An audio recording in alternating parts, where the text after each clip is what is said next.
bien s'entendre, il faut bien s'écouter. Rendez-vous sur M, sur la petite radio du Grand Maghreb. Amis auditeurs de Radio M, le café des experts économiques est enfin de retour. On a pris la respiration qu'il fallait après le départ de notre tandem Farhat Aïtali et Mourad Goumiri pour d'autres horizons, on dira ça comme cela. Et donc pour recomposer une équipe de véritables experts, nous avons pris à Radio M le temps qu'il fallait.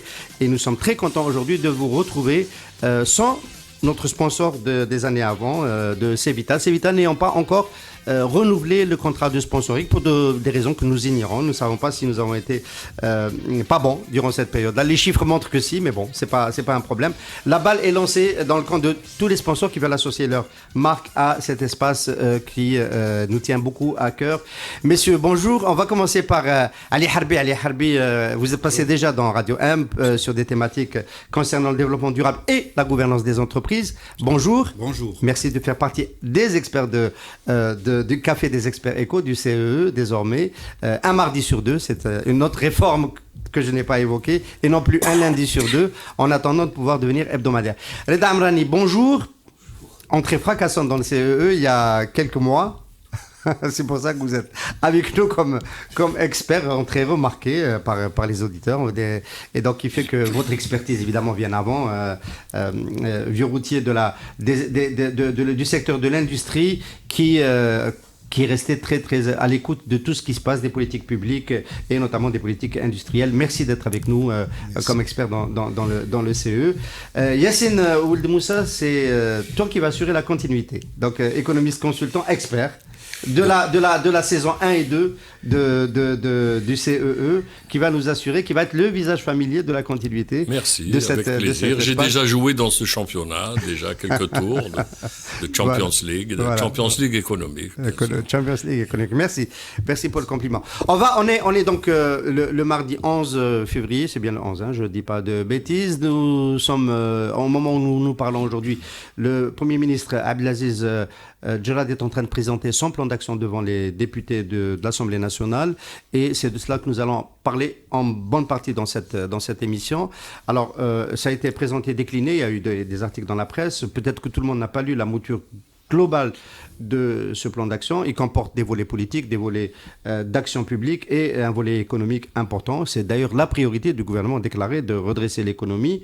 Ma première question, sur ce que vous avez pu voir de ce plan d'action sur sa partie économique, est-ce que vous avez le sentiment que c'est un plan d'action qui surprend, qui est dans la rupture par rapport à ce qui s'est fait durant les années Bouteflika? Est-ce qu'il y a des réformes puissantes qui vous ont scotché, voilà, pour aller dans le spectaculaire?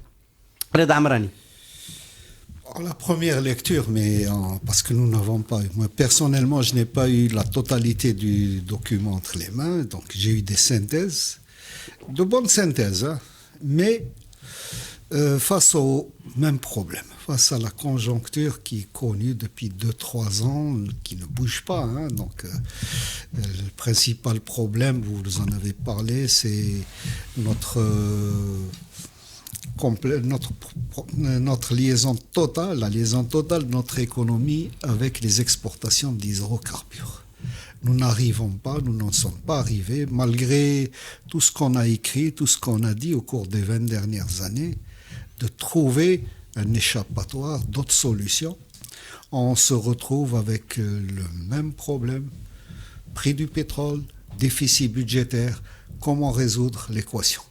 Et on revient toujours, et même ce programme parle le même langage, comment réduire les importations, comment toucher aux importations. Donc pas de rupture épistémologique. Il n'y a pas, ils n'ont pas d'autre solution parce que changer, si vous voulez, de stratégie, de politique et d'action, cela devait se faire au cours des 10 dernières années au moins pour orienter l'économie vers des stratégies d'exportation. Parce que ce n'est pas la réduction On ne le sent pas suffisamment dans ce plan d'action. Non, ce n'est pas la réduction des importations qui va régler le problème budgétaire. C'est l'augmentation des exportations. C'est comment faire en sorte que la valeur ajoutée algérienne se vende et Nous avons beaucoup d'atouts. Nous avons le premier et le plus grand marché d'exportation devant nous, avec qui on a un accord de libre-échange et on ne l'utilise pas. C'est le marché européen. Moi, on va en parler. Oui, mais je vous dis, le véritable problème et les solutions qu'on propose sont des solutions désuètes. Allez, plus d'éléments de continuité que d'éléments de rupture. Écoutez, en première lecture, c'est un plan qui paraît être séduisant. Mais quand on lit une deuxième fois, on s'aperçoit que c'est une compilation de mesures déjà annoncées au cours des 20 dernières années. Et donc, ce plan n'adresse pas la question essentielle. C'est quand on a des bonnes mesures, comment on les applique? Qu'est-ce qu'on va concrètement faire? Donc, il y a beaucoup d'annonces, d'intentions louables, je dirais, mais très peu de comment. Malgré qu'il y ait une annonce justement de changement de méthode, une volonté de changement de méthode, et j'espère qu'elle aura lieu. On sort un peu du quantitatif, des annonces de on va faire tant de kilomètres de route ou tant de bâtiments, c'est déjà pas mal. Mais ce changement de méthode, on ne le voit pas encore. Et le risque aujourd'hui auquel fait face le gouvernement, qui passera certainement facilement face à l'Assemblée, donc c'est pas ça le sujet, c'est qu'on ait un plan où il y a beaucoup de généralités et peu de concrétisation. Vous avez dit, c'est un gouvernement qui a peu de temps devant lui. Et donc, il faudrait qu'on aille très vite sur des mesures concrètes. Il y en a quelques-unes, on en parlera, comme la fiscalité, par exemple. Mais à part cela, il n'y a pas encore de signe évident du changement de cap. Donc, dans la direction que disait mon collègue maintenant, M. Amrani, on ne voit pas encore comment on va changer de cap. Et ça reste encore une grande incertitude pour ce gouvernement. Yassine Ould Moussa, pas de signe pour changer de cap de ce que propose le gouvernement? Eh ben, pour être l'empêcheur de penser à en rond, je dirais, moi je pense le contraire. Je pense qu'on n'a pas changé de cap.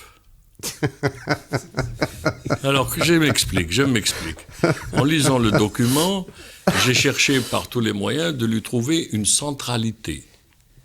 C'est-à-dire, j'essayais de voir, à travers toutes ces mesures sectorielles, la plus sectorielle, qui sont, et il y a une certaine hétérogénéité, c'est-à-dire, on annonce des principes, on annonce des objectifs, et puis, de temps en temps, on mélange avec des mesures opérationnelles rapidement. Donc, cette hétérogénéité, mais la plupart de ce qui est écrit est tout à fait louable. Reste la question du mode opératoire, et reste la question sur quoi convergent toutes ces mesures-là. Maintenant, il faut être modeste. Mon ami Sereda disait la stratégie, la politique, les politiques structurantes, etc. Mais ça se fait pas en un mois, en 2 mois. C'est vrai qu'on peut se lamenter sur la période d'euphorie dans laquelle on a persisté avec une forme d'autisme et voire de cécité. Euphorie dans la dépense, pour être... Alors, euphorie dans le logiciel suivant. Commande publique, prix du baril, importation, consommation. Voilà les 4 piliers du modèle qui a fonctionné jusqu'à présent. Et aujourd'hui, nous avons tout simplement l'héritage de ce modèle. Donc, ce sont des mesures, la plupart, je ne dis pas d'urgence, il faut comprendre que c'est un gouvernement qui a... Il faut du temps pour des mesures structurelles. Il faut du temps, il faut de l'analyse, il faut de la prévision, il faut de la mesure. Le système d'information n'est pas complet, vous le savez ici tous. Le système de statistiques, toutes les bases de données, tout ça. Donc, ce sont des mesures qui viennent... C'est un traitement... Ce qu'on appelle, c'est pas un traitement d'attaque, c'est un traitement de convalescent. On reprend en main un certain nombre de dossiers pour relancer la machine, retrouver un peu l'autorité de l'État, la puissance, la force de la puissance publique. Mais en gros, le logiciel, c'est le même. Mais en gros, vous ne pouvez pas sortir de la dépendance des hydrocarbures. Alors, sur le comment, Ali Harbi a dit, on n'a pas de précision sur comment déployer la cohérence. Tu as parlé, Yassine, de centralité. Est-ce que, tout de même, on n'a pas des indications avec les quelques mesures qui ont été prises, quelques indications dans ce que fait le président Tebboune? Ici, je dis président Tebboune, dans le CPP, je dis Abdelmajid Tebboune. Par exemple, les interventions directes pour enlever des chefs d'entreprise publiques. Ça correspond à une forme de gouvernance. En principe, dans le nouveau modèle, c'est pas comme ça que ça devrait se passer, j'imagine. Et donc, les indications sur le comment... ne sont pas rassurantes du point de vue de la réforme. On peut le dire comme ça. Ou alors, pardon, juste, ou alors dire qu'Air Algérie doit créer une filiale pour les transports domestiques. Ou alors dire que Saïda doit prendre 20% du marché alors qu'elle est à 2%. Tout ça, c'est Abdelmadjid Tebboune dans le texte. Hein. Oui. On a de l'ancien et du nouveau, mais je serais un peu tolérant, je dirais, sur ce sujet-là, vu que le président lui-même a 2 mois. Donc c'est un peu trop tôt non plus pour, je dirais... Il parle comme à l'ancienne. Il est encore dans l'ancien en annonçant du nouveau. Je crois qu'on doit respecter une certaine norme universelle de donner 100 jours quand même à un président. Un temps incompressible. De donner 100 jours aux gens pour qu'ils puissent, je dirais, rentrer dans leur costume, si vous voulez. Mais on est encore dans des modalités d'ancien régime, si vous voulez. Et l'exemple que tu as donné maintenant, il est clair. C'est-à-dire que j'aurais attendu plutôt qu'on commence à dégommer des PDG, qu'on instaure déjà la clause de primauté du conseil d'administration, de la séparation du poste de président de conseil et du DG pour les entreprises publiques, qu'on instaure la clause de conseil d'administration véritablement indépendant, avant de commencer à dire qu'on va commencer à enlever des gens ou à donner des injonctions aux entreprises. Exemple, hein. Oui. Oui, Reda. Je pense qu'on reste toujours dans le système partisan. Ce président mal élu, ou je ne sais pas comment il est élu, donc ne dispose pas, comme on dit en langage politique, d'une période de grâce où la population, le système, l'administration, l'économie, les patrons croient en un nouveau président et avance. Et on peut prendre de grandes décisions, et surtout les bonnes décisions, et celles qui font mal. C'est en période de grâce. Donc, il ne dispose pas de cela. Et on revient aux bonnes et vieilles habitudes. Je suis le chef, je décide, et c'est le système partisan qui reprend. Et donc, on n'a pas un marché des managers en Algérie. Par exemple, une entreprise ne fonctionne pas bien, son conseil d'administration trouve qu'il lui faut un nouveau patron. Au lieu de lancer une consultation sur la base d'un cahier des charges, voilà le manager dont on a besoin et on cherche sur le marché national et même à l'étranger un dirigeant à même de redresser, de donner une nouvelle voie à cette entreprise. Non, c'est le téléphone. C'est le système partisan, c'est les amis, les copains, les coquins. Et donc là, on est dans les bonnes vieilles habitudes qui ont fait un massacre de notre économie, qui n'ont pas permis l'émergence des grands managers, de bons managers, des élites, qui peuvent après devenir des élites politiques. Bien, ce système perdure. Et là, moi, je suis désolé. On a eu aussi l'exemple terrible. Moi, je dis que c'est un exemple terrible. La désignation d'un nouveau DG des douanes le matin, et un changement l'après-midi. Qui dirige le bateau? Qui est au gouvernail? Vous voyez, donc, ce sont de mauvais signes pour la reprise, ce sont des mauvais signes pour l'espace économique et social de notre pays. Oui. On pourrait ajouter, pour ma part, pour apporter ma touche pour le secteur de la communication, bon, c'est bien de lever, parce qu'on m'a posé la question, on m'a appelé pour me faire réagir en tant qu'éditeur de presse électronique, la publicité publique. La publicité publique, la vraie mesure qu'on attend, c'est pas l'ANEP, pas l'ANEP, c'est la liberté des chefs d'entreprise publics de communiquer sur les médias qu'ils souhaitent, qu'ils considèrent comme étant les bons médias pour leur communication. Pas les chefs voilà, les entreprises publiques. Voilà. On n'a pas besoin de plus que ça. On n'a pas besoin de mesures de plus que ça. Toutes les entreprises. Oui. Parce que la mesure s'adressait à l'ANEP et donc derrière l'ANEP, tout le marché de l'ANEP, je crois depuis le gouvernement Abdeslam, depuis 92. Renforcé par une mesure en 2004. Ça fait maintenant 28 ans. Ça s'appelle? Nous sommes depuis 28 ans. Nous avons, si vous voulez... La circulaire numéro 5. C'est 5 ou 6, mais... Non, c'est la circulaire c'est vraiment numéro 5. Une circulaire dictatoriale. Je ne dis pas, il n'y a pas un autre mot.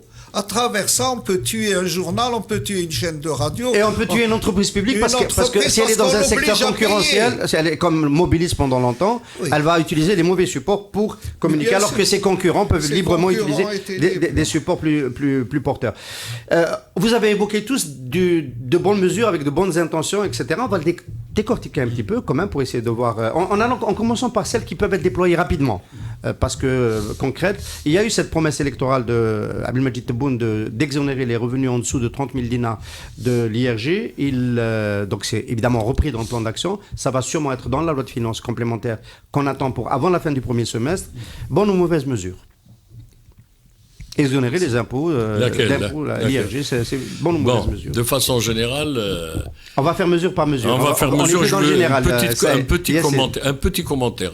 Les mesures qui sont dans le plan, c'est des mesures d'ajustement pour essayer de cautériser, arrêter des hémorragies, etc. Mais sur le fond, il n'y a pas encore ce que tu appelles, toi, la rupture épistémologique, le changement de modèle, le changement de paradigme, etc., etc. Donc, mais il y a une reprise, la volonté de reprendre en main. Ce sont des mesures sectorielles dont il faudra retrouver la cohésion, la cohérence, la synergie. C'est pas évident. D'autant plus que il faut être honnête, il s'agit bien d'un gouvernement qui, dans la durée. Ça, on l'a déjà dit. Voilà, on l'a déjà dit. La mesure, 30 000 dinars. 30 000 dinars, 30 000 dinars, ça va soulager les Est-ce qu'on a du chiffrage?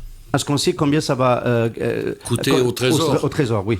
Mais je peux pas vous dire, moi, j'ai pas ce montant. On appelle Farhat Etali. Les spécialistes du chiffrage doivent dire, il sort des chiffrages en pleine émission. On ne sait pas combien ça va coûter. Dans la campagne, la campagne électorale, quand on propose ce type de mesure, en principe, on dit qu'est-ce que le Trésor va perdre et où est-ce qu'on va le récupérer ailleurs. Juste à ce jour, je crois que la lacune de ce plan-là, elle est ici, justement. C'est qu'on annonce des mesures, on ne sait pas quel est leur impact réel. Mais je pense que c'est une mesure importante qui aura un impact significatif car aujourd'hui on a un salaire moyen, un revenu, pas un salaire, un revenu moyen estimé aux alentours de 40 000 dinars. Donc c'est déjà important, avec un salaire médian qui est à 29 000 dinars. C'est ça. D'accord. Donc le fait qu'on exonère d'IRG jusqu'à 30 000 dinars, ça montre bien que c'est une mesure qui aura un impact, surtout si on recalcule ensuite tout le barème. On est obligé de le recalculer. On fait glisser tout le barème. On est obligé. Peut-être, je dis bien... On peut techniquement expliquer une seconde, Ali, qu'on est obligé de le faire parce que sinon des revenus inférieurs à 30 000 dinars vont se retrouver avec un revenu disponible, avec un salaire disponible supérieur exact. À des salariés qui sont au-dessus de 30 000 dinars. Il faudrait donc reprofiler le barème IRG. Et je ne sais pas si dans l'intention encore non annoncée du gouvernement, qui est de créer encore une catégorie d'IRG supérieure pour les salaires supérieurs, puisqu'aujourd'hui, à partir de à peu près, disons, 120 000 dinars, vous êtes sur une tranche de 35%. Il y a 4 tranches de revenus. Et après, peut-être qu'il y aura d'autres tranches supérieures à 35%. Peut-être. C'est une annonce. C'est la scandinavisation. On va c'est encore une mesure cachée peut-être, mais disons qu'il faudra bien trouver de la cohérence et de l'équilibrage. C'est écrit dans le plan. C'est écrit, on va dire, on va rééquilibrer. Quelle est l'annonce de rééquilibrage? On ne l'a pas aujourd'hui. Ça, c'est un premier élément. Mais ce que je voulais dire sur cette question-là, d'abord, elle est insuffisante. C'est positif, hein, c'est clair, c'est une mesure attendue, mais insuffisante.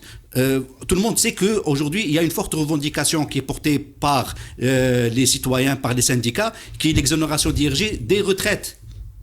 Des retraités, je veux dire.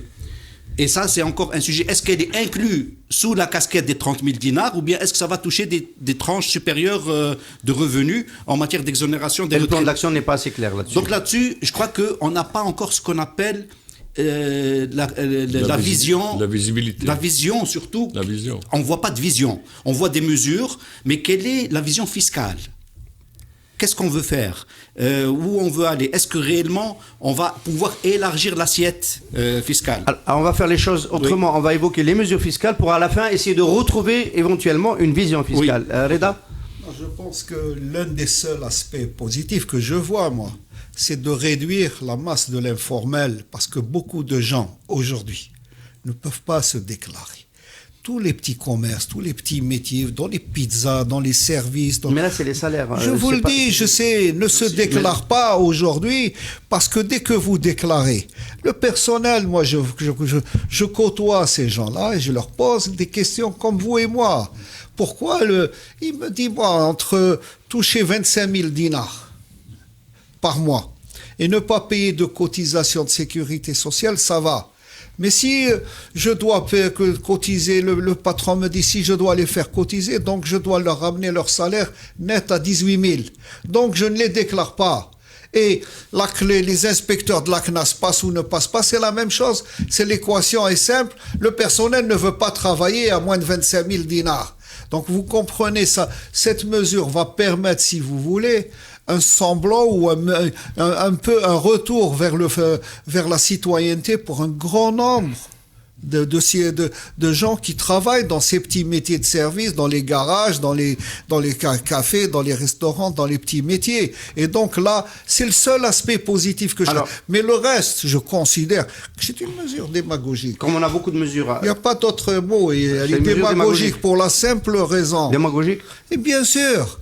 On essaye de faire plaisir à un petit peuple, mais la masse qui touche 30 000 dinars, vraiment, c'est indécent de parler de pouvoir d'achat, de survie. Je dis bien de survie avec 30 000 dinars par mois pour un chef de famille. C'est impossible de vivre. Il est obligé de chercher des petits métiers, de tricher, de faire des tas de petites choses. L'IRG, dans la première tranche, c'est 9%. Non, c'est des tranches, c'est des montants. Mais même quelles que soient les tranches, quelles que soient les tranches, le système est injuste. Je ne crois pas que ça commence à 15%. C'était juste pour évaluer le gain en pouvoir d'achat quand on est exonéré. Mais je vous le dis, c'est inférieur à 10%. Mais je vous dis $2 de 10. Donc en fait, à 30 000 dinars, même exonéré d'IRG, c'est un salaire indécent par rapport au coût de la vie. Alors, par rapport à la structure des dépenses d'un chef de famille. C'est indécent. La politique des revenus, en fait, il y a aussi une question connexe, c'est la politique des revenus.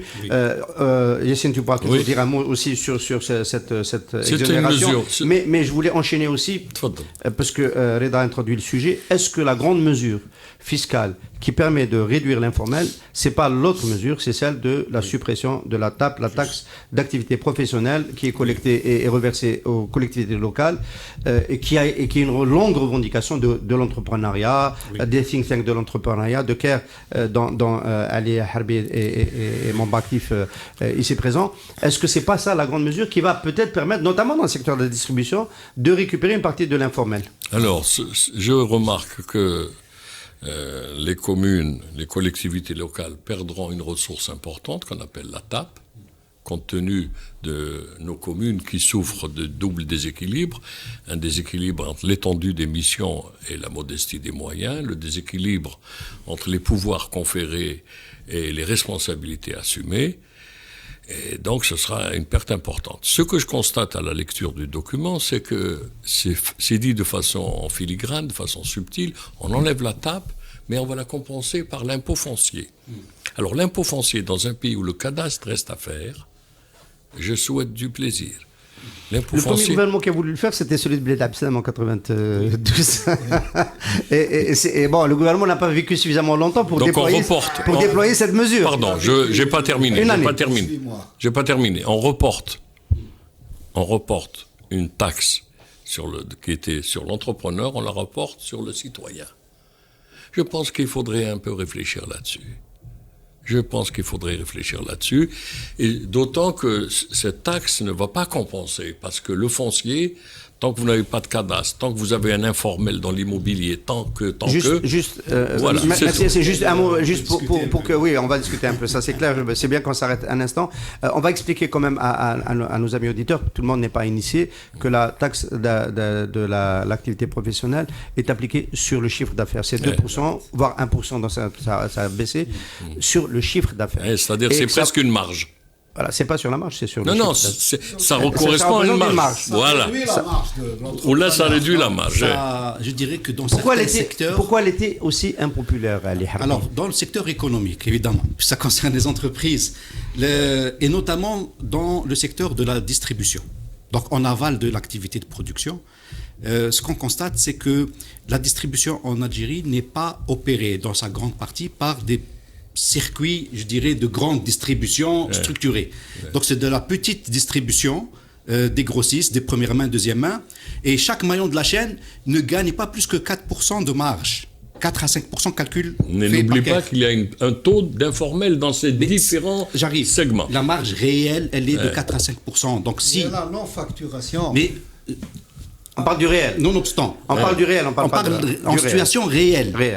facturé ou L'un pas. compensant l'autre, mon C'est-à-dire que cher. si quelqu'un fait une marge de 4 à 5% et qu'on vient de prendre 2% de ce chiffre d'affaires, c'est-à-dire qu'on lui a bouffé la marge. Bien sûr. Et il travaille Mais c'est dans pour la rien, version pour la suisse, ça. République. Non, pardon. Donc, le fait qu'aujourd'hui, on enlève la tape, en fait, permet de supprimer la cause principale du glissement d'un large pan de l'économie dans l'informel.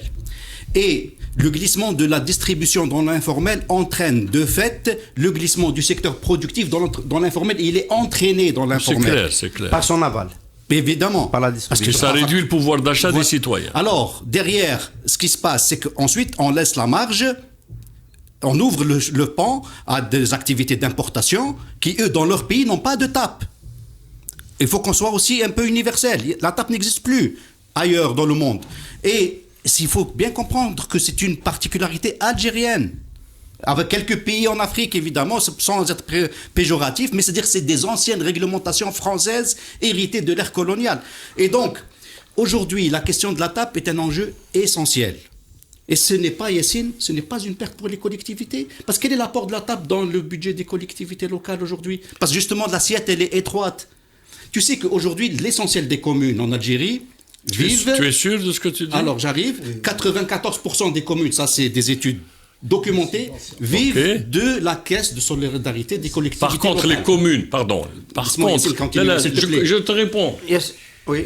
Ah, c'est une Eh, phrase. oui, oui, bien Par sûr. contre, les communes à forte concentration d'entreprises publiques ont des fortunes. Je te laisse Alors, continuer. oui, il y a des communes riches qui ont un revenu. Samahni.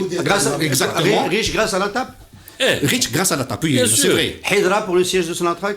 Par exemple, mais Harrach. il faut savoir une chose, c'est que le Alger système... Centre, Alger Centre, avec le les, port. avec Mais les vous sièges devez des banques et les Pour banques. continuer mon développement, il y a des communes riches qui ne touchent pas directement la tape. Il faut savoir que c'est un système à péréquation, Il y a d'accord, un c'est fonds, centralisé, il y a un etc. fonds, il y a un Mais fonds. que 94% des communes en Algérie vivent de la donation publique, c'est-à-dire de la subvention et de caisse l'aide de de la caisse, compensation. de Oui. la caisse de solidarité des C'est collectivités juste, locales. c'est juste. Et donc l'origine du problème, c'est l'étroitesse de l'assiette fiscale aujourd'hui en Algérie. Donc si on veut élargir l'assiette fiscale, débarrassons-nous de la tape, reportons le revenu perdu, c'est-à-dire le manque à gagner fiscal, sur d'autres taxes et impôts. Ah, je pense que Je voudrais continuer sur ça.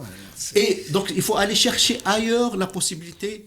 C'est ça le Alors, problème de la vision. allez, Harbi, sur d'autres taxes et impôts, pour finir de répondre à ce qu'a déjà dit Yassine avant que Redan intervienne, ça inclut l'impôt foncier, Ça inclut l'impôt qui, foncier qui, lui n'est pas supporté par les Oui. entreprises, mais par les les citoyens. par les citoyens, dont certains sont aussi déjà des chefs d'entreprise. Et quand on applique un impôt foncier juste et équitable, où les plus petites surfaces sont exonérées de cet impôt parce que c'est une résidence, c'est le lieu principal. Un impôt progressif. C'est un impôt progressif où les petites surfaces d'habitat individuel ou de logement collectif peuvent être passées en dessous du seuil d'exonération. Et je pense qu'on peut très facilement. Donc, il ne faut pas dire que c'est le citoyen qui va être impacté. C'est le citoyen déjà d'un certain niveau de revenu qui sera concerné par cette, sur la table. Bon, moi je dis que c'est une mesure vraiment, c'est comme aller à Padovani, comme disait mon prof de maths, pour augmenter le niveau de la mer. Non, c'est pas ça.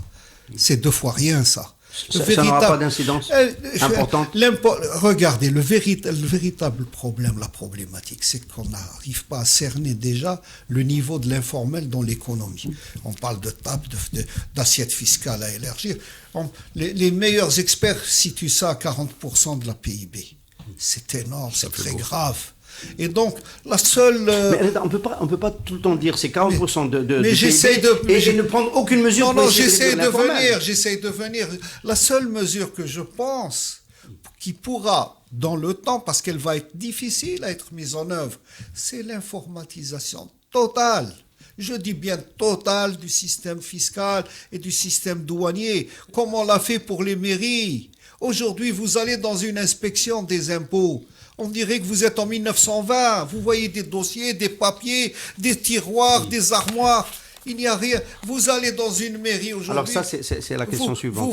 Vous verrez des gens travailler comme en 2020. C'est la question Et donc, suivante. c'est là la différence. Il faut imposer l'informatisation totale et y aller, mettre les moyens. C'est les véritables.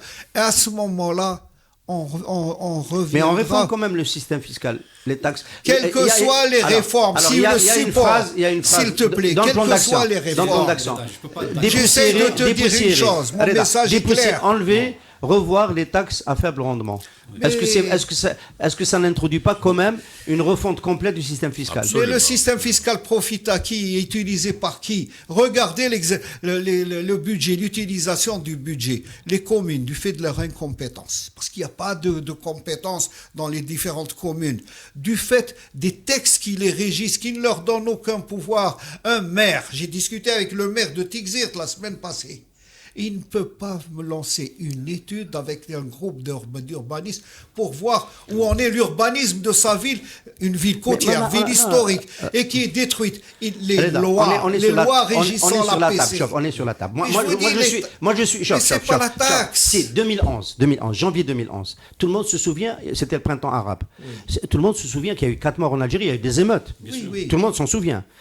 Officiellement, c'est à cause de l'huile et du sucre.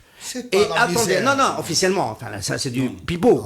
Mais il y a eu un problème, avec les grossistes parce qu'il y avait une mesure gouvernementale qui imposait la facturation et qui exigeait le registre commerce au moment de la vente. Donc on a voulu de manière autoritaire formaliser la grande distribution.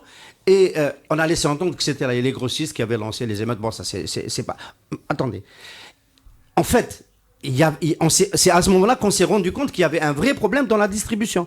Et le thème de la tape est monté à ce moment-là pour dire, si vous continuez à appliquer la tape sur les distributeurs, il y aura toujours une éviction de revenus pour le fisc parce qu'il y aura des gens qui vont rester dans l'informel. On ne peut pas évacuer le sujet comme ça. C'est vrai que tout ce que tu évoques, on est d'accord, mais il y a un vrai problème. Ce que j'ai dit, le véritable problème, c'est de s'inscrire dans la durée, dans l'informatisation du système de l'information économique, pour pouvoir, si vous voulez, arriver à cerner les éléments de l'économie. Aujourd'hui, on n'arrive pas à les cerner. Et de notre côté... Non, pour la tape, si, un petit peu quand même. Mais même, c'est 2%. Lorsque je sais que les communes n'ont aucun moyen, même lorsqu'elles recevront cette tape, ou elles recevront du fonds, le gouvernement vient de le dire, ils sont à 30 ou 40% de consommation des budgets alloués aux communes. Et c'est ça le problème. Oui, d'accord, le nouveau Walid Bdjaya, la première mesure qu'il a prise en arrivant à Walid Bdjaya, c'est de suspendre le maire de Bdjaya parce qu'il considérait qu'il était trop conciliant avec le mouvement populaire. Le problème n'est pas la conciliation, c'est que les moyens donnés Oui. aux APC sont très restreints. Elles n'ont aucun moyen, si vous voulez, de se transformer en entreprise.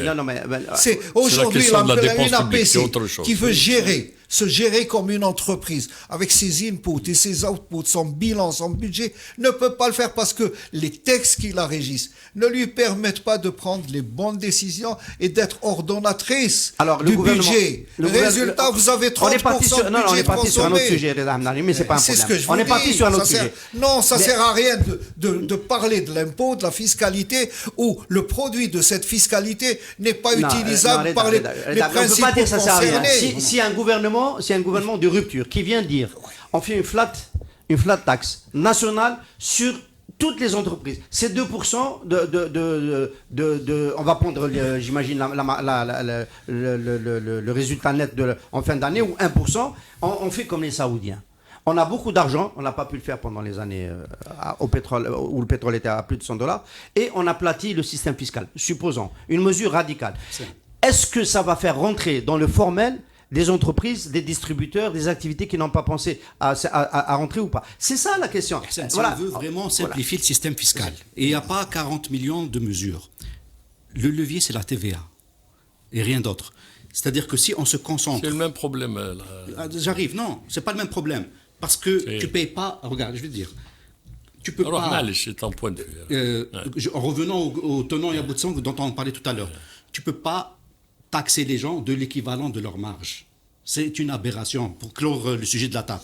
Donc on oublie ce sujet. Elle est injuste pour les gens honnêtes, la tape. Oui, mais évidemment. Mais les gens sortent.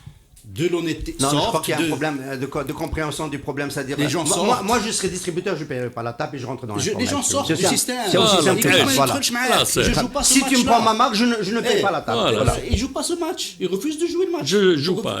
Il joue pas. La même chose pour la TVA. Non, c'est pas la même chose parce que Là, on veut TVA comprendre pour la ne TVA, tape très pas Yassine, les hein. gens On veut sur comprendre. leur marge. Et c'est pas l'équivalent de la marge de la TVA. C'est quelque chose qui est sur la valeur ajoutée. Elle est plus admissible. Primo.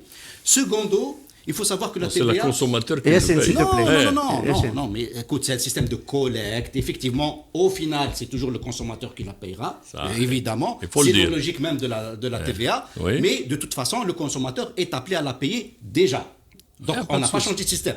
Il y a que nous reportons sur la TVA des annulations de taxes que nous faisons par ailleurs Mhm. ou des exonérations qui sont données sur des secteurs, etc. C'est l'impôt le plus injuste. Hein. Mais c'est le meilleur moyen de faire rentrer, de simplifier la fiscalité dans ce pays-là au lieu d'avoir des millefeuilles fiscaux où il y a des taxes par-ci, des impôts par-là, etc. Il faut voir aussi le détail sectoriel. Et tu as des niches aussi. Et il faut éliminer. Mais il ne faut pas taxer les gens comme ça à chaque fois. Moi, je regarde, il y a des taxes spécifiques, minières, Alors, sur est-ce l'eau, que, est-ce que sur c'est les ça, gisements, est-ce que sur- c'est à cela, parce que je dois avancer dans cette émission, sinon on va jamais parler à mon année de l'industrie. Est-ce que c'est de cela que le gouvernement, dans son plan d'action, parle quand il dit éliminer les taxes à faible rendement? Est-ce que c'est de ces niches qui rapportent pas beaucoup, Absolument. c'est de celle-là? Il y a- Et quel est l'effet escompté avec ce, On est en aujourd'hui- finir avec les taxes à faible On est rendement? aujourd'hui sur un millefeuille fiscal où on ne s'y retrouve plus.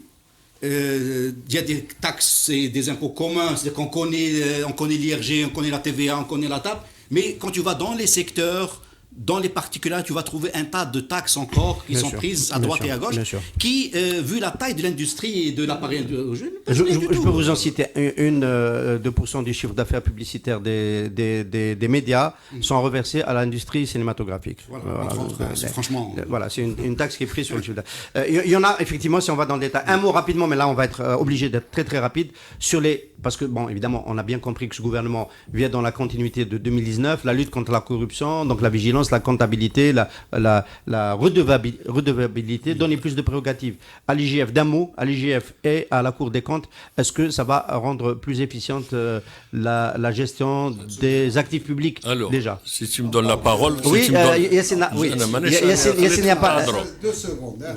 Tant que ça reste centralisé, tant qu'il n'y a pas une IGF par wilaya, avec tous les moyens, toutes les compétences, tant qu'il n'y a pas de Cour des comptes par wilaya, avec tous les moyens et les compétences, il faut déconcentrer les pouvoirs. C'est là où se trouve... Donc, ce n'est pas les prérogatives, c'est plus les moyens. C'est les moyens et la déconcentration. Ce n'est pas un organe central comme l'IGF qui va gérer les 48 wilayas. Il faut au niveau, une IGF au niveau de chaque wilaya, une cour des comptes régionale, une cour des comptes par wilaya. Il faut commencer par sortir du jacobinisme.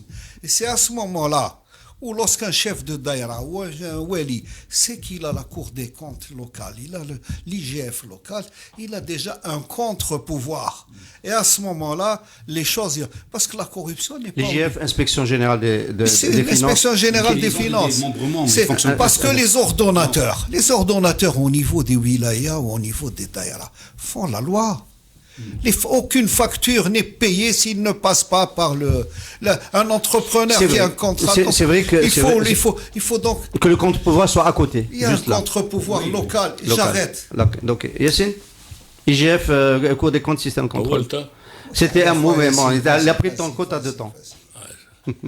l'IGF et la Cour des comptes, c'est bien, c'est utile, mais on est dans la répression. La solution radicale, c'est dans la prévention, c'est dans l'organisation des marchés, c'est dans la bancarisation des transactions, c'est dans la fiscalisation des échanges. C'est des problèmes en amont. Quand on arrive à la répression, à l'enquête, IGF, Cour des comptes, etc., c'est nécessaire. Mais le grand problème, c'est dans la prévention. Si vous avez une gestion laxiste des marchés publics, Là, vous êtes en désaccord avec M. Rezig, le ministre du Commerce, qui veut régler le problème du lait en suivant les camions, pour savoir s'ils emmènent les sachets de lait à la bonne adresse. C'est des solutions. Non, ça c'est les solutions. Les vraies solutions sont structurelles ou structurantes. C'est pas des solutions conjoncturelles liées à des personnes ou des comportements. Si tu veux régler la question de la corruption, tu changes tes modalités de dépenses publiques, et là en parler. Rapidement, parce que là, il faut les renforcer, mais la solution, elle est ailleurs. Voilà la solution est ailleurs. Moi, l'histoire de l'IGF, de la corruption, bon, c'est bien de les relancer, etc., mais c'est du ressort du contrôle interne de l'appareil de l'État. Aujourd'hui, l'expérience qu'on a eue, aussi bien en Algérie qu'ailleurs, montre qu'il faut recourir à l'évaluation externe. C'est ce qu'on appelle l'évaluation indépendante de la politique et de la dépense publique, par des organismes indépendants, et y compris les organismes désignés par les élus, l'APN, etc. Aujourd'hui, on a un contrôle, comme on dit, c'est-à-dire que l'IGF, mais s'ils ont des instructions politiques de foutre la paix à ce ministre, et ben on va lui foutre la paix pendant 4 ans. Il faut qu'on sorte de ça par le contrôle externe. Excellent. On arrive à la relance de l'industrie et de l'investissement industriel. Est-ce qu'on a besoin de mieux connaître, de cartographier les opportunités d'investissement? C'est dans le plan d'action du gouvernement, bonne ou mauvaise mesure? Intention de mesure. Est-ce qu'on doit prendre le temps en parallèle avec les mesures qu'il faut prendre, j'imagine une partie de ces mesures en urgence, est-ce qu'on a besoin, qu'on n'ait pas bien la cartographie, la répartition des opportunités dans le territoire? Est-ce qu'on ne la connaît pas bien? On a besoin d'avoir une cartographie pour impulser, initier, inciter, pousser des nouveaux arrivants sur le marché de la création d'entreprises. Je suis un peu surpris par cette mesure. J'imagine que c'est le ministre de l'Industrie qui l'a la cartographie des investissements et la cartographie des PME. Des opportunités. Et les opportunités, elles sont transversales à tous les secteurs. Et la création d'entreprises et la PME, elle est transversale à tous les secteurs. Donc il est bon qu'on sache où les Algériens peuvent utiliser leurs compétences, capacités, ressources, etc. Et où est-ce que ça se passe pour aider les pouvoirs publics dans leur conduite de l'aménagement du territoire. Je note quand même qu'une des mesures que Ferhat Etali avait prônées sur ce plateau n'a pas été reprise par le plan d'action. Il avait dit pour pouvoir relancer l'investissement, il faut dépoussiérer la bureaucratie dans le secteur de l'investissement. Et il avait dit il faut envoyer les bureaucrates algériens de tous les ministères en Patagonie. Voilà, il a pas réussi à faire adopter. C'est loin la Patagonie, c'est loin. Non, c'est loin. Et c'est coûteux. Non, le problème qui se pose, effectivement, nous avons un marché, nous avons des potentialités. Mais la réalité, est-ce qu'il est aujourd'hui lucratif, je dis bien lucratif, d'investir dans le système productif? Eh bien, j'ai la réponse évidente et non. Il est plus importé, il est plus rentable, plus facile, plus économique d'investir dans l'import-import, dans la commercialisation des produits importés. Parce que le cycle industriel est difficile, long, il exige des compétences, il exige des formations collectives, il nécessite d'affronter des marchés concurrentiels, puisqu'il y a eu, si vous voulez, toute cette libéralisation, tout ce désarmement tarifaire. Nous avons des accords de libre-échange avec l'Union européenne, avec le monde arabe, maintenant avec l'Afrique. Donc, l'industriel algérien se trouve face à des monstres qui disposent de toutes les exonérations fiscales chez eux, qui disposent de tous les soutiens pour exporter, pour s'organiser, pour vendre, qui disposent, si vous voulez, de toutes les zones industrielles dont il a besoin. Nous, en Algérie, si vous voulez, je donne un chiffre, l'espace des zones industrielles qui sont en fait des terrains vagues, mal gérés, c'est 7% dont dispose l'économie française qui est juste en face de nous. Les 29 000 mètres carrés, les 29 000 hectares qu'on dit qui sont là et tout en Algérie ne représentent rien par rapport aux plus de 540 000 hectares de zones industrielles et zones d'activité dans un pays en France, en face de nous. Et donc, vous voyez déjà l'écart pour investir, aller chercher le foncier. Là-bas, vous pouvez louer un bâtiment dans une zone industrielle. Vous ramenez vos machines et 3 mois après, vous commencez à faire du chiffre d'affaires et de la plus-value. Quel est l'industriel qui peut disposer de ça en Algérie? Donc, nous sommes dans une situation où faire de l'industrie, c'est un patriotisme extraordinaire avec des compétences et une volonté. Et ajouter ce double marché de la devise, vous allez importer, vous laissez de l'argent de l'autre côté, en surfacturation, puis vous le faites rentrer par une autre main et vous avez une plus-value de 30 à 40%. Donc, quelle est la plus-value de l'industriel? La plus-value de l'industriel, elle se situe entre 8 et 12% pour le plus compétent et le plus efficace.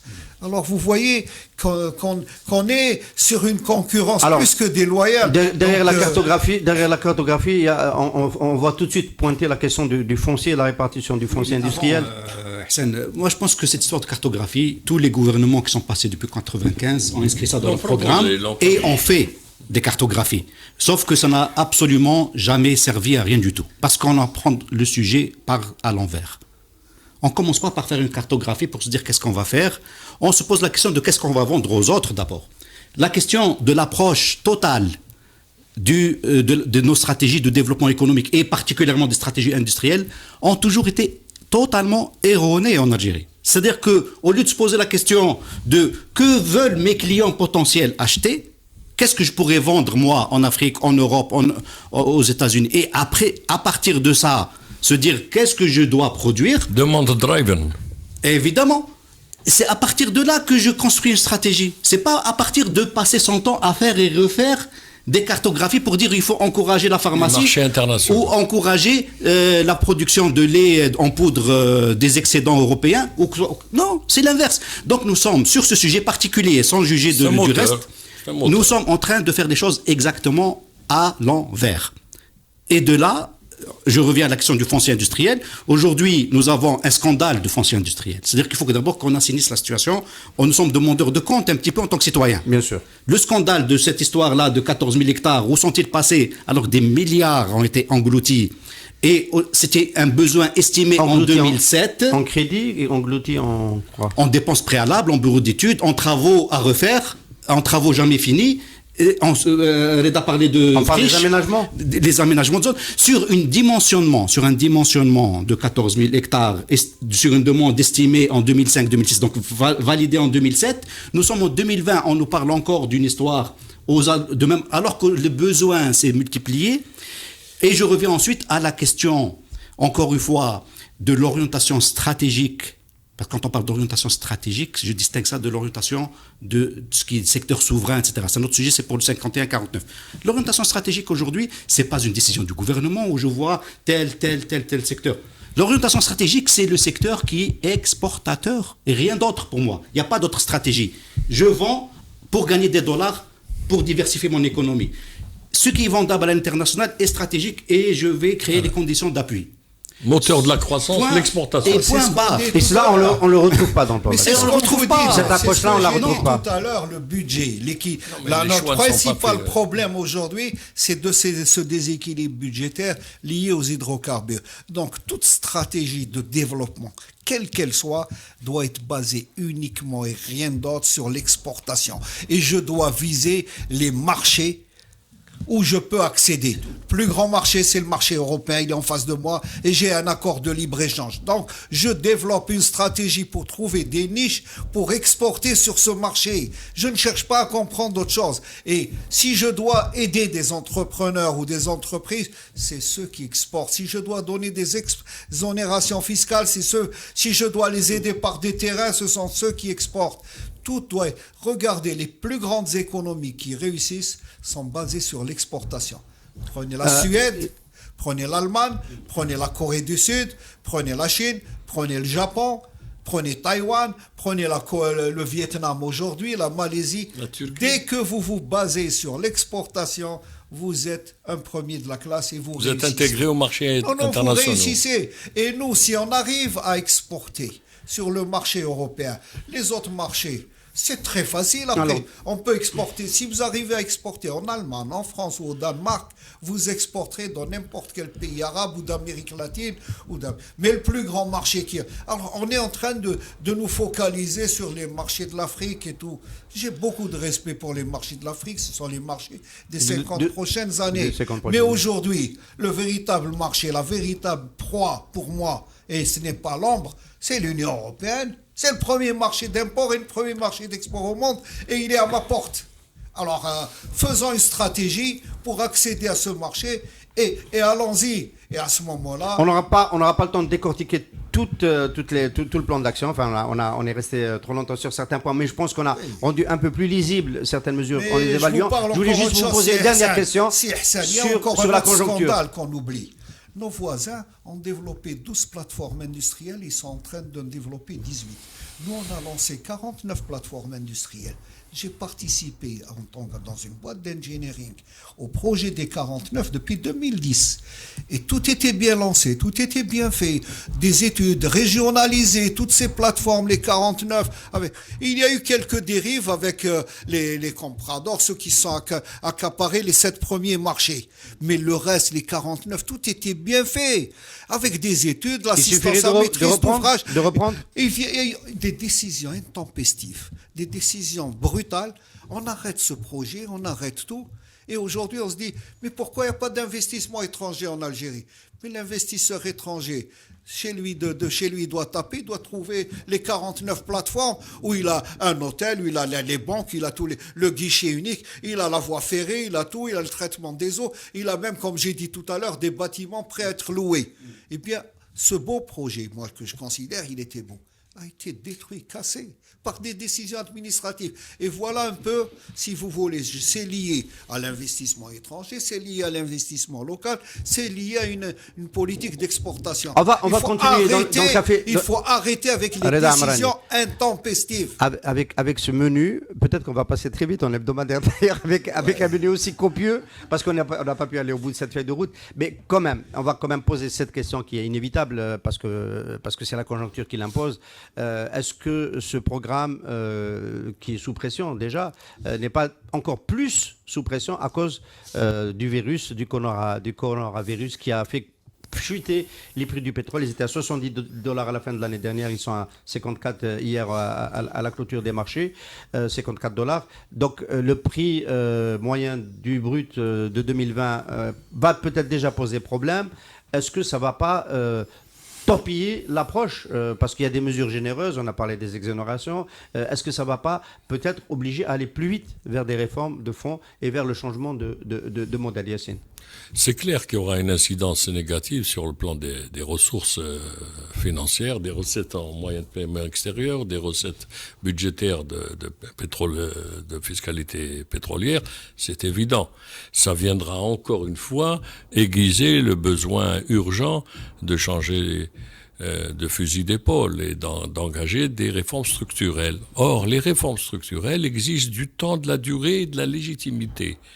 Et donc, il faut des hommes. On n'a pas parlé de la question des hommes. La question des hommes, il y a beaucoup... on a Zermati, c'est un très grand ministre. Non, moi je parle des hommes pour construire la croissance et la croissance partagée, ce qu'on appelle le développement équilibré pour toutes les composantes, pour tous les citoyens et pour tous les territoires. Donc, ça viendra encore aggraver, mais pour l'instant, nous sommes dans une période de convalescence politique et économique, etc. L'État reprend un certain nombre de fonctions. Et ce sera toujours à la marge, nous serons toujours dans la conjoncture, nous ne sommes pas dans la structure. Et la structure, ça demande un consensus et un débat. Et aujourd'hui, ce n'est pas encore le cas. Incidence du coronavirus sur l'économie. Je pense que nous faisons fausse route tous en gardant en tête une culture d'attente que le pétrole remonte. Il faut qu'on s'inscrive bien dans une logique, je dirais, pérenne, stable, de se dire que le pétrole, il est entre 50 et $60, indépendamment, coronavirus, Iran, je ne sais pas, l'un dans l'autre et tout ça, que c'est entre 50 et $60 à horizon visible. À partir de là, construisons des politiques d'équilibre, de balance commerciale et d'équilibre budgétaire sur cette hypothèse fondamentale. De balance de paiement. Oui, bien sûr, de balance de paiement. C'est-à-dire que le pétrole, il est les hydrocarbures en moyenne équivalente, il est entre 50 et $60 le baril, et on se construit sur ça. Jusqu'à maintenant, ce gouvernement, mais ont toujours vécu et vendu une illusion de richesse qui n'existe pas, qui est très dangereuse aujourd'hui, parce que c'est un vrai virus, ça, dans la société algérienne, qu'on croit qu'on est riche, que les 3 mois qui vont venir, on va remonter à 80. Tout le monde a ça dans la tête. Il faut arrêter. Le pétrole, c'est entre 50 Toi, tu as et 60. choisi, je vous ai bien entendu, puisque moi, j'ai le plaisir de vous entendre. Nous aussi. Moi, je joue au foot. Je suis trop vieux pour jouer au football et pour comprendre le temps de jeu, les temps morts, etc. Vous avez bien développé. Ils ont opté pour un modèle de croissance basé sur les exportations qui correspondent aux besoins des marchés mondiaux et notamment européens, les marchés de proximité. C'est la centralité dont je parlais. Quand tu lis le programme, tu ne trouves pas la centralité. Est-ce que c'est les exportations? Est-ce que c'est la reconquête du marché intérieur? Est-ce que c'est l'économie de la connaissance? Est-ce que c'est l'intégration? Est-ce que tout ça, toutes ces questions de fond, c'est-à-dire les choix stratégiques, il faut bien un jour, tous les pays... Les mettre en musique. Tous les pays qu'a cité Reda, pardon, je termine. Tous les pays qu'a cité Reda, ils ont construit leur modèle. Nous, on a un modèle développement sans moteur de croissance. Et puis un jour, ça s'arrête. C'est en train de s'arrêter. Tous les pays qu'il a cités, ils ont un moteur de croissance, c'est l'exportation. Lui, il te dit, moi, je ne vais pas me casser la tête. Qu'est-ce que demande la commande internationale? Et je m'adapte. Mais ça, il faut en débattre, parce que moi et d'autres, on a d'autres idées. Pour terminer, tu voulais dire quelque chose. Ce que je veux dire, effectivement, le coronavirus, c'est conjoncturel et rien. Mais le fondamental, c'est l'Amérique qui produisait 5 à 6 millions de barils jour de pétrole. On produit 12 et va en produire 14. Donc, premier producteur. Et elle est arrivée par des innovations technologiques à produire du pétrole et du gaz non conventionnel à des prix totalement concurrentiels. Le gaz, notre gaz naturel qu'on pouvait vendre entre 4 et 6 dollars minimum, frontière, c'est-à-dire... Le million de BTU. Et oui, le million de BTU. Donc aujourd'hui, nous n'arriverons pas à le placer à plus de 2 dollars. Regardez, alors que nous sommes un pays gazier. Ça veut dire que nous allons faire face à des problèmes et à des difficultés énormes, et je ne vois pas le génie de ce gouvernement pour faire face à ces problèmes. Et là, les choses évidentes que nous avons, les solutions que nous avons, et je le dis... Tu es trop sévère, hein. Il faut être lucide. Trop. C'est lucide, il faut rester lucide. Il faut être lucide dans les deux sens. Laisse-moi parler, il faut rester lucide. Je te laisse parler. Il faut rester lucide. Le premier gisement ou en avant de croissance, de création d'emplois, je le dis et je le répète, c'est le solaire photovoltaïque. Nous devons passer, quand le gouvernement vient de revoir ses calculs. Moi, je dis une chose, la Chine et l'Inde arrivent à construire 5 à 6 centrales de 1200 mégawatts de photovoltaïque par an et à des coûts de revient de 2 centimes dollars le kilowattheure.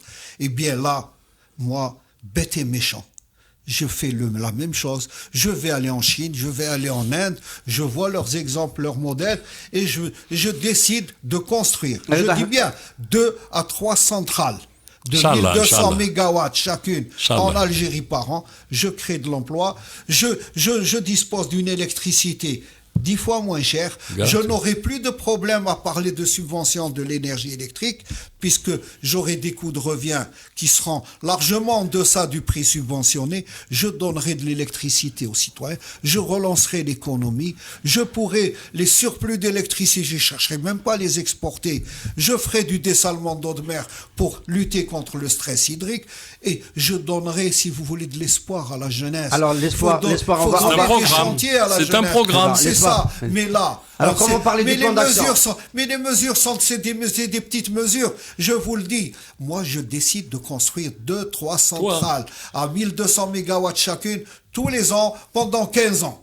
Et à ce moment-là, je disposerai de 50 à 60 milliards de mètres cubes de gaz naturel que je consomme dans l'électricité. On aura le temps d'en parler. Le plan d'action du gouvernement. Il faut aller très vite. Le plan d'action. On est en train de prendre du retard, c'est pour ça que on n'a pas la bonne gouvernance. On aura vite, une fois qu'on aura la bonne gouvernance. Non, c'est qui peut faire ça ? Qui peut faire ça ? Le plan d'action. Pardonne-moi, Gisette, tu te lances dans ça et tu le fais. Tu as des millions de jeunes. Tu as des millions de jeunes qui attendent d'aller au travail. C'est bien de rêver. Moi, je te pose la faisabilité. Qui sont là, qui attendent. On leur dit, vous allez construire. Je te parle de la faisabilité politique. Elle est faite. elle est là. Pardon? Elle est là, tu l'as fait. Technique? Techniquement, tout est possible. C'est tombé, Reda. Techniquement, Attendez, tout est possible. c'est pas totalement... Non, attendez. Non, On en parle de volontarisme. C'est On pas a ça le le problème. soleil, on a la Reda, main-d'œuvre, on a le Reda, marché. Ça, c'est dommage, une démarche faut pas y volontariste. aller. Ça, c'est une démarche volontariste. Il faut y aller. Qui a existé dans une partie de l'histoire économique du pays. Algérienne, et on ne peut pas faire autrement, Mais parce qu'on est au aujourd'hui, pied il du faut mur. intéresser les acteurs. On est au pied Jazz du mur. Oulahona. On est au pied du mur aujourd'hui. Est-ce qu'on a d'autres solutions? On est au pied du mur. Il y a le déficit conteste pas le budgétaire là. Yacine, s'il te plaît, tu fais Mais c'est l'animation la à ma place. réalité. C'est la réalité, Yacine. Quand je suis au pied du mur et que je vois que des solutions sont là, elles sont concrètes et elles donnent des résultats qui sont là.